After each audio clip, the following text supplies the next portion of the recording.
plus pour eux-mêmes, mais pour celui qui est mort et ressuscité pour eux. 2 Corinthiens 5:15. Nous avons vu que même Job, l'homme de qui Dieu donne un témoignage irréprochable, dut être traité par le Seigneur et amené sur la poussière jusqu'à ce qu'il dise « Je me condamne et je me répands sur la poussière et sur la cendre ».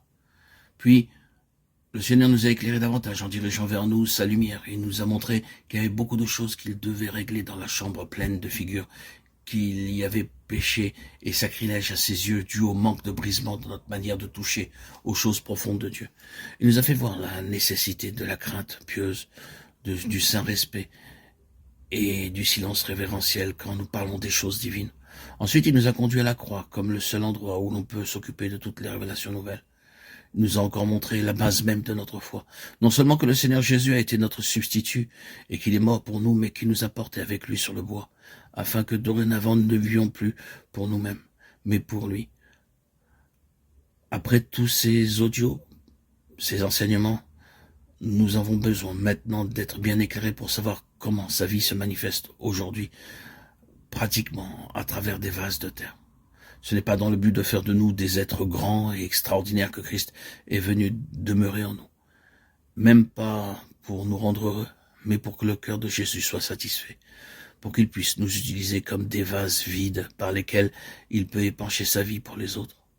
Peut-être d'une manière inconsciente, nous avons cherché une expérience, le réconfort et la paix pour notre propre jouissance.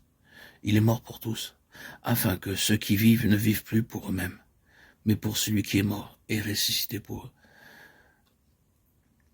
Le verset suivant de 2 Corinthiens 5:15, 5:16a nous montre immédiatement la séparation que produit en nous l'unité avec le Seigneur ressuscité, en sorte que nous désormais nous ne connaissions personne selon la chair,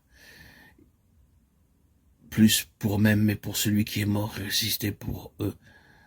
Lorsque nous sommes amenés de l'autre côté de la croix, du côté de la résurrection, où Christ devient pour nous une personne vivante, puisque nous vivons désormais pour lui, il s'ensuit que nous voyons les autres du point de vue du Seigneur. Nous voyons chaque personne comme une âme que Jésus aime et pour laquelle il est mort. Nous ne les considérons pas avec notre humaine et vieille façon de voir, mais pour ainsi dire avec les yeux du Seigneur. Les tristes divisions de l'Église de Christ doivent cesser, car du côté céleste de la croix, nous sommes un avec lui. Par conséquent, nous devrions être un avec tous ceux qui sont en lui.